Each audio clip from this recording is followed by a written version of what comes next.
Welcome to Samba Samba. Enjoy the video. You start by checking your iPhone model and iOS version so you know which photo layout options you have. Once done, open Phone or Contacts and tap the specific contact. Make sure you already saved the image you want to use to Photos or Files. This keeps resolution intact. Now tap Edit in the top right.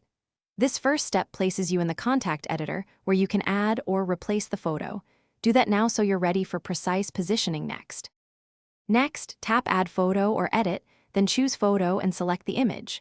You'll want to pinch to zoom and drag to position the subject into frame. This controls which part fills the display. If you overzoom, double tap to reset the view and start again. Make sure you tap Done to save the crop. Some iOS versions offer circle or square masks. Pick the one that best centers the face. This cropping step determines how full the screen appearance will be when the call comes in. Finally, verify the photo appears in the contact card and test by calling or asking someone to call you.